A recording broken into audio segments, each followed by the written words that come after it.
2 நாளாகமம் அதிகாரம் 28. ஆகாஸ் ராஜாவாகிறபோது 20 வயதாயிருந்து 16 வருஷம் எருசலேமில் அரசாண்டான். ஆனாலும் அவன் தன் தகப்பனாகிய தாவீதைப் போல் கர்த்தரின் பார்வைக்கு செம்மையானதை செய்யாமல் இஸ்ரவேல் ராஜாக்களின் வழிகளில் நடந்து பாகால்களுக்கு வார்ப்பு விக்கிரகங்களை செய்தான்.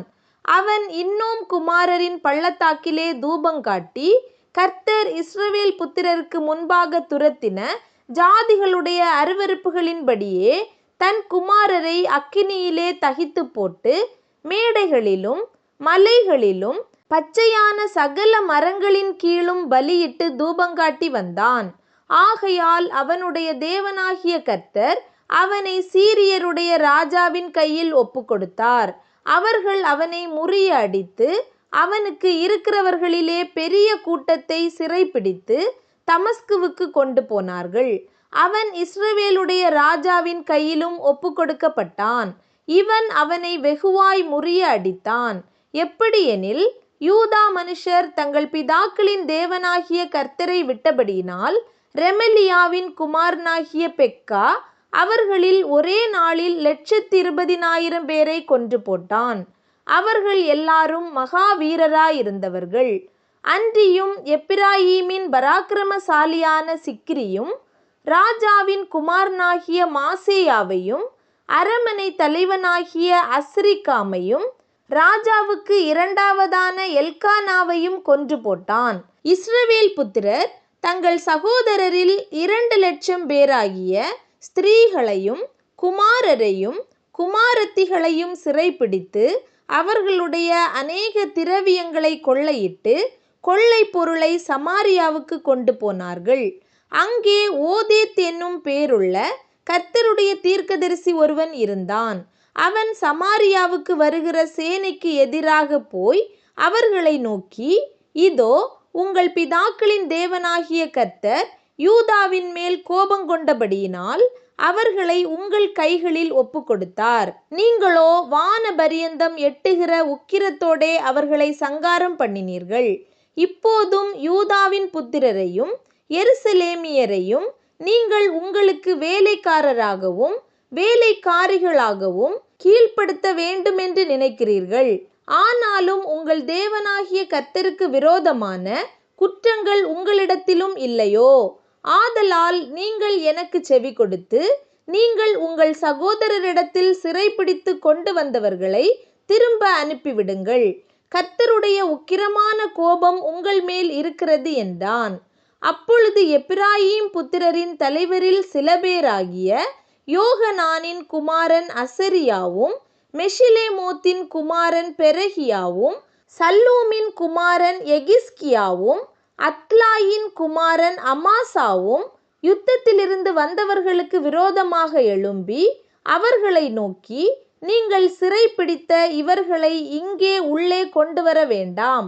நம்மேல் திரளான குற்றமும் இஸ்ரவேலின் மேல் உக்கிரமான கோபமும் இருக்கையில் நீங்கள் கர்த்தருக்கு முன்பாக நம்மேல் குற்றம் சுமர பண்ணத்தக்கதாய் நம்முடைய பாவங்களையும் நம்முடைய குற்றங்களையும் அதிகமாக்க நினைக்கிறீர்கள் என்றார்கள்.